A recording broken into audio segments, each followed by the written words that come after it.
If you're anything like me, when I was in uni or even before uni, I knew I wanted to get into banking, put on a suit and tie and work in the city, but I didn't have a clue what banking meant or what it was.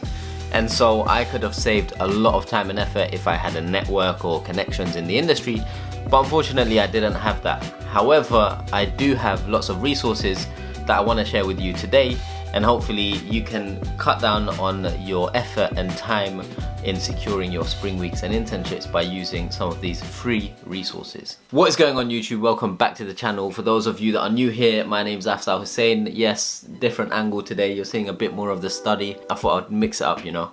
So today I thought, you know what, there's a lot of A-level students, uni students, keen on breaking into banking, finance, consulting, whatever it might be, but they might not have the connections or the networks to help them kind of learn about the industry or break in. And so what I wanted to do today is make a video to share some of the resources that I used when I was 16, 17, 18 years old to kind of learn more about the industry, learn more about what on earth is investment banking, what is asset management, what is consulting, all of that good stuff. And so I'm gonna share 10 resources that will help you a lot if you use them frequently and, you know, if you use them in the right way. So yeah, hopefully you'll find this video useful, and yeah, let's get straight into it. Alright, so the first one is SEO, Sponsors for Educational Opportunity.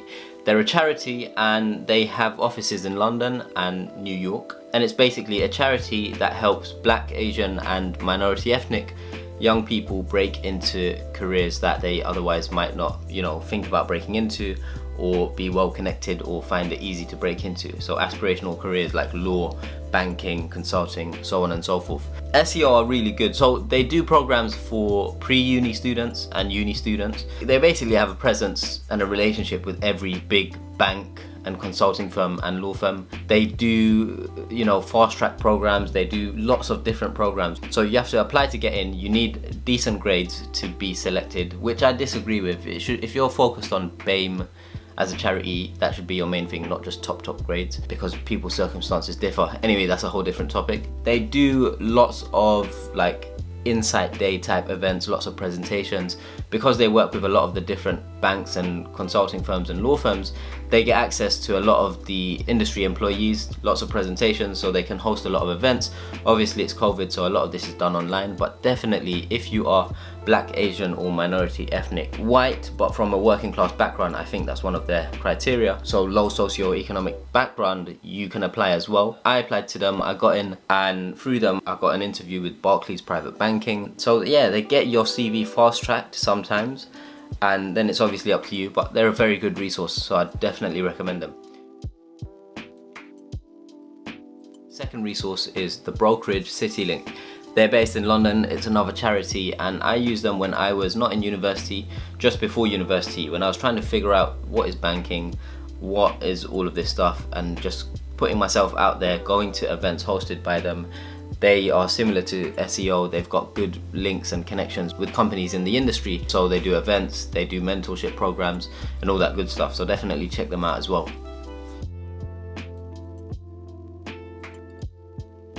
Alright, then we've got Wall Street Oasis. This one is a big one. I think it was actually set up by an ex-investment banker who was working so many hours. He was driving home, had a crash, almost died, and he thought, you know what, I ain't about this life. I'm gonna leave banking and then create this website, and it's gonna be a forum to help people break in. So it's kind of like student room. There's lots of discussions. If people have interviews, assessment centers, they post what came up and how they tackled those answers, if they got an offer, all of that. So it's like student room, lots of forums, good resource, but also they do lots of like courses. So none of these resources did I pay for. So anything in this video, when I was in uni and before uni, I used all of them. I didn't pay a single penny. I didn't buy any of their courses, nothing like that. I just consumed all of the free information, and there's enough free information out there for you to get as far as you need to. Let me take a sip of my coffee. Iced coffee. Alright, so where was I? Wall Street Oasis, good resource, check it out. Then you've got Mergers and Inquisitions. I like this website because they do lots of articles and blog posts about lots of different areas within finance and investing. So they do private equity, hedge funds, mergers and acquisitions. They do asset management, buy side, sell side, back office interviews, all of that good stuff. So very good resource. I used mergers and acquisitions probably the most out of all these resources. I just read so much content from there, and obviously the more you read, the more you consume, and so the better prepared you are when it comes to like interviews or even just casual chit chat with professionals or your mentor or people at networking events, etc. All right, what's the next one?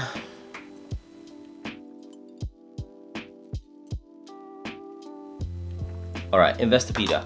Okay, this is an important one. Investopedia. This one was my go-to. Any term that I didn't know what it meant and it was finance related, boom, Investopedia, search, definition. If I don't understand that definition, I'll Google search it, see what else comes up. Investopedia, you can learn so much.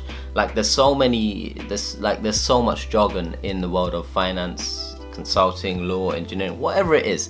If it's investment related, put it into Investopedia and then you'll get a basic definition, and oftentimes they'll have a video tutorial so it explains it a bit better, and I'm a visual learner, so that was great for me. We're going to use Goldman Sachs website because that's where I worked, but you should use, company career websites. These are super useful because when you go on Goldman Sachs careers page, JP Morgan careers page, EY careers page, KPMG, HSBC, Bank of America, Merrill Lynch, Morgan Stanley. There's so many different banks and they all have careers pages. Every single one of their careers pages will tell you something different about the industry. They'll do their explainer sections. What is investment banking? What is private banking? What is technology?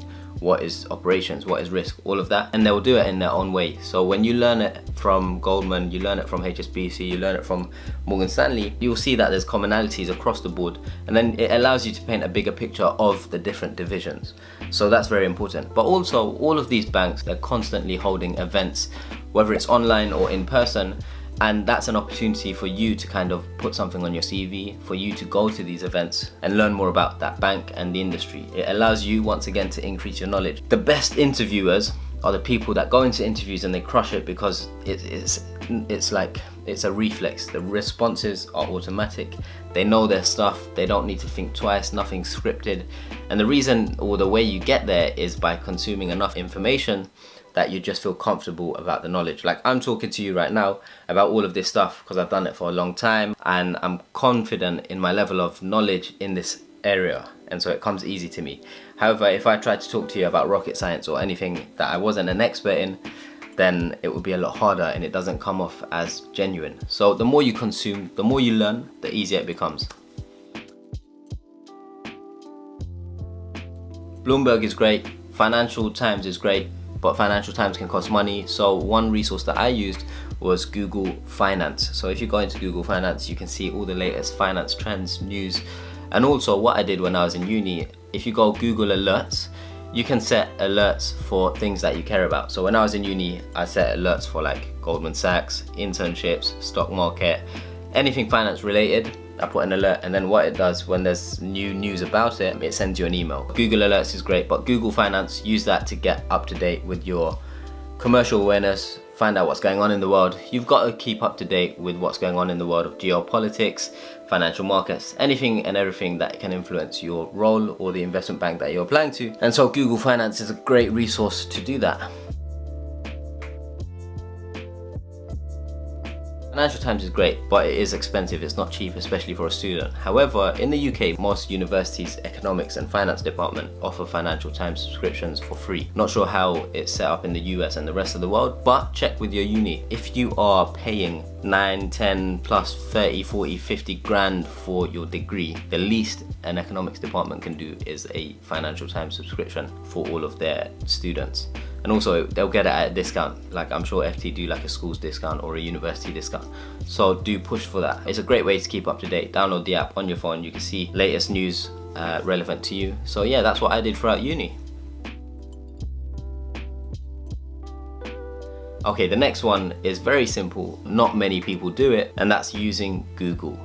Google is like the most, obviously it's the most common or popular search engine in the world. Google is underrated. The amount of stuff you can find through a Google search it's like having a mentor. It's like having like every single employee that you could ever wish to talk to. you have them on Google. You could Google search any question that you have. And this was my approach. Anything I didn't know about banking or anything I wanted to find out, what is investment banking?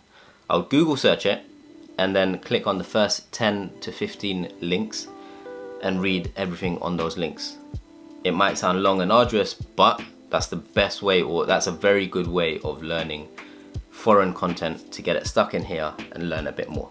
And then once you click on those links, within those links there's terms that you don't understand, so then you hit up Investopedia and there's new things that you get curious about, and then you do another Google search, and then you see those terms pop up in the FT, and then you see those terms pop up in presentations, and then you can start talking to people about those terms, and then it makes you look smarter. It increases your knowledge about the industry and the area you want to work in, and it just contributes to your, to you as an individual and what's up here.